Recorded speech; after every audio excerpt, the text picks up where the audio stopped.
आपको कैसा लगेगा अगर मैं ये कहूँ कि मिडिल ईस्ट में जो अब की प्लेयर है, वो दुनिया का सबसे गरीब देश है? अगर मैं आपसे ये कह दूँ कि ना उसके पास कोई एयरक्राफ्ट कैरियर है, न कमांड सैटेलाइट्स हैं, न फिफ्थ जनरेशन फाइटर एयरक्राफ्ट है, ना ही उसके पास कोई डिफेंस हेडक्वार्टर, ना डिफेंस बजट है, लेकिन अब वो अगर कूदा तो सारी दुनिया की हर इकोनॉमी को हिला के रख देगा, क्योंकि उसके पास दुनिया का सबसे बड़ा हथियार है, जिसे हम कहते हैं geography. Richest governments in Arab world, अरब की दुनिया की सबसे अमीर हुकूमतों ने बड़ी कोशिश की उसे घुटनों पे लाने की, लेकिन वो आसमान से जितनी आग बरसाते रहे उतने ज़्यादा ये पैदा होते रहे। क्यों? वो आग जब बरसती है ना, मान लेते हैं कि एक गुनहगार को मारती है, लेकिन 5 बेगुनाह जब उसके साथ मरते हैं तो एक डिप्रेशन की ज़िंदगी से बचने से अच्छा है जिसने मेरे बेगुनाह माँ को, बीवी को, बच्चों को मारा है, मैं उससे बदला लूं। तो ये इतने ताकतवर नहीं थे, लेकिन इनको भूखा रखा गया। कोई इनको खाना पानी नहीं दे सकता था और इनके यहाँ पानी तक नहीं होता, इनके बच्चे तड़प तड़प कर मरे। लेकिन उसके बावजूद ये उठे, खड़े हुए और इन्होंने ये तय किया कि अमेरिका, इजराइल और यूनाइटेड किंगडम का कोई पानी का जहाज हम बाब अल मंदब जो दूसरी खाड़ी है वहाँ से नहीं जाने देंगे। यहाँ से 21% ऑयल जाता है, जो स्ट्रेट ऑफ हॉर्मूज है वहाँ से 20% ऑयल जाता है, लेकिन यहाँ से 21% ऑयल जाता है। और दिल देखिए कितना बड़ा है, जो जितना गरीब होता है उसका दिल उतना बड़ा होता है। उन्होंने कहा यूएस, यूके और इसराइल का कोई पानी का जहाज हम यहाँ से नहीं पास होने देंगे जब तक गजा को आज़ाद ना कर दिया जाए। इन्हें कहते हैं हुथीज ऑफ द यमन है, और इनके हाथ में एक चाबी है, रेड सी, एक कॉरिडोर है जो यूरोप और एशिया को कनेक्ट करता है सुएज कैनाल के थ्रू। 12% ग्लोबल ट्रेड यहां से होता है, लेकिन तकरीबन 21% ऑयल और गैस यहां से पास होता है। आप इस बात से इसका अंदाजा लगा सकते हैं कि साल में 26,000 शिप्स यहां से पास होती, 26,000 शिप्स। और एक बार अगर ये रेड सी बंद कर दिया जाए तो फिर आपको केप ऑफ गुड होप, वो रास्ता जिससे वास्को डी गामा आए थे, वहाँ से घूम कर जाना पड़ता है। इससे आपका शिपिंग कॉस्ट बहुत ज़्यादा आ जाता है। तो जो यमन है, जो दुनिया का सबसे गरीब देश है, जिसको रोटी और पानी के लिए तरसा दिया गया था, अगर वो चाहे तो सारी दुनिया की रोटी और पानी को महंगा कर सकता है। उन्होंने कहा कि ये एक प्रॉब्लम है, बड़े एरोगेंस से ये गरीब क्या कर लेंगे। ये पहाड़ों में रहने वाले कबीले हुआ करते थे हुतीज, आज इनका राजधानी सना पर कब्जा है। तो अक्टूबर 2023 में हुथीज अपने ब्लॉकेड के बावजूद, वो जानते हैं कि बच्चों के मरने का दर्द क्या होता है, आसमानों से आग बरसने का दर्द क्या होता है, तो उन्होंने एक डिक्लेरेशन किया और उन्होंने कहा कि भाई यूएस, यूके और इसराइल, उससे रिलेटेड किसी भी शिपिंग वेसल को हम यहाँ नहीं जाने देंगे।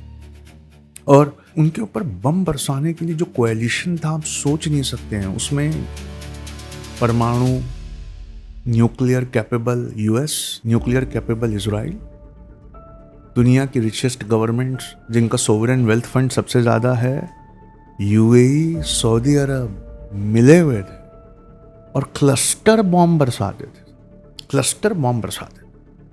आज इनके हाथ में वो चाबी है कि दुनिया की सबसे बड़ी shipping companies, Maersk, MSC, CMA, CGM, इनके नाम से थर थर कांपती हैं, क्योंकि अगर ये रेड सी और सुएज कैनाल तक जाने का रास्ता बंद कर देते हैं तो केप ऑफ गुड होप के 1000 किलोमीटर का फेरा इनको बहुत भारी करता है। Billions of dollar global trade की कीमत ये बढ़ा सकते हैं। इनको हमला करने के लिए कुछ नहीं चाहिए, कुछ सस्ते चाइनीज कंपोनेंट से वही $20,000 वाला शाहिदी ड्रोन, बस उतना काफ़ी है। तेल इतना भरा हुआ है टैंकर में, और 26,000 टैंकर से एक को भी इन्होंने ब्लास्ट कर दिया उस 20,000 शहीदी ड्रोन से। इससे एक बात और समझ में आई, यार ये इतना तेल हम जलाते ही होंगे ना, तो कितना धुआं रोज हम ऐड करते हैं, ये भी एक सोचने वाली बात। तो ये इकोनॉमिक मैथमेटिक्स ऑफ एक्सचेंज है। यूनाइटेड स्टेट्स की नेवी ने ऑपरेशन प्रॉस्पेरिटी गार्जियन, नाम देखिए कैसा लगा है, कि दुनिया की प्रॉस्पेरिटी जिस रास्ते से गुजरती है हम उसके गार्जियन बनेंगे। US navy operation prosperity guardian, $2 million, 20,000 का drone, Houthis kept launching, passage remained unsafe, और अब अगर ये पैसेज बंद हुआ तो दुनिया हिल जाएगी। क्यों? क्योंकि 2 और पैसेज बंद हो रहे हैं। एक straight of Hormuz partially closed है, जिसने युआन में पेमेंट की है, जो ईरान के साथ है उसी का जहाज़ जाने दे रहे हैं। और इन बंद करने से रशिया के तेल और ऑयल की कीमतें बढ़ रही थी। तो यूक्रेन ने देखा कि अगर रशिया इकोनॉमिकली पावरफुल हो गया तो मेरा क्या होगा। तो पता है उन्होंने क्या किया?